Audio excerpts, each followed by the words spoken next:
আমাদের দেশে কিছু মানুষ দালালিও করছে, করছেনি না করছে না? কষ্ট হইতেছেন? এই সুযোগে কিছু মানুষ দালালি করছে। কারে মোল্লারা কথা আর কইস না, কইছিনি না কইছে না? তবে সবচেয়ে দুঃখ এবং পরিতাপের বিষয়, আমরা একজন বুজুর্গ আলেম, মুরব্বী আলেম, উনি শেষ পর্যন্ত এই স্বৈরাচারের পক্ষ নিছে, যার নাম মাসুদ ফরিদউদ্দিন মাসুদ সাহেব। ওনাকে কেউ আল্লামা বলছেন, ওনাকে অনেকে বলছেন বুজুর্গ, অনেকে বলছেন বড় আলেম।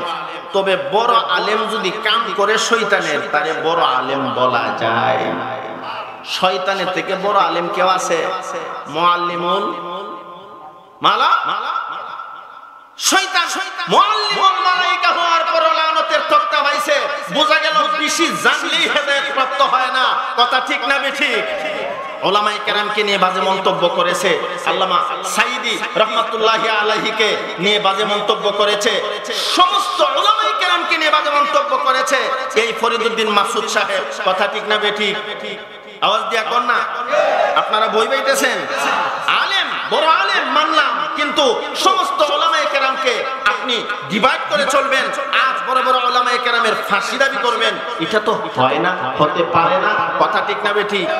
এখন আমাদের বলার সময়, যারা এই স্বৈরাচার সরকারের সাথে একাত্মতা পোষণ করে দালালি করেছে, প্রত্যেকটা দালালকে ধরে ধরে বিচারের আওতায় আনা হোক। কথা ঠিক না বেঠিক?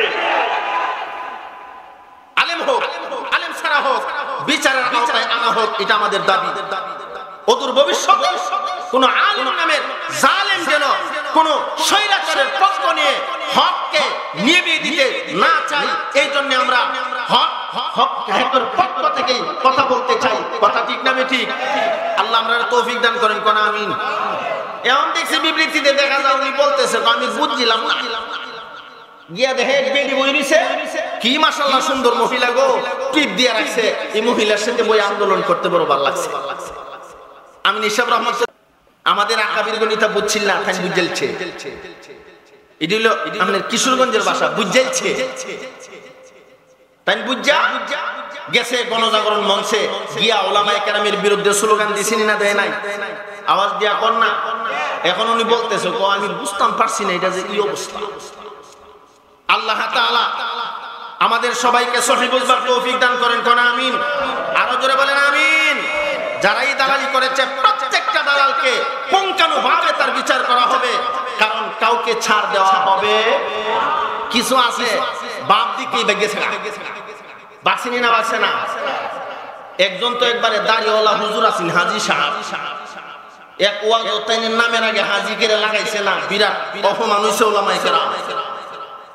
আমরা ভুল হয়েছে, হাজি লাগাইছি না, ফকেরে আমি হাজি সাহেব আমারে হজ কইরাইছি, আমার হাজি লাগাইলা না। এরপর উলামায়ে কেরাম মাহফুজ চাইছে, এরপর মাপ দিছে না দিছে তাও জানে। শেষ পর্যন্ত এই হাজি সাহেব এমন এক হাজি, দাড়ি কামাইয়া একবারে ছাপ্পান সফা হইয়া বাগবার চেষ্টা করছে। সম্মান দেওয়ার মালিক কে? আরো জোরে কম।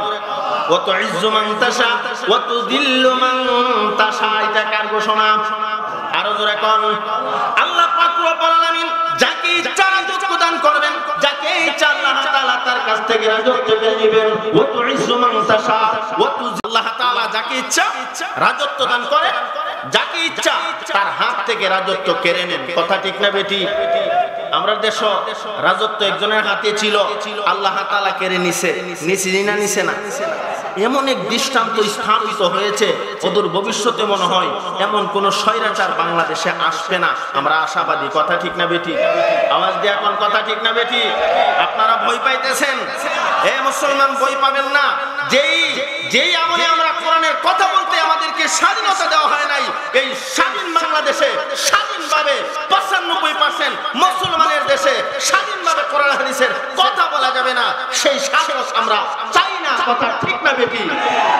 এমন এক শাসক আমরা চাই যেই নেই বিচারক শাসক, নেই প্রতিষ্ঠিত করবে, ইসলাম প্রতিষ্ঠিত করবে, নবীজি সাল্লাল্লাহু আলাইহি সাল্লামের সুন্নাত প্রতিষ্ঠিত করবে, এমন এক ইসলামিক নেতা আমরা চাই।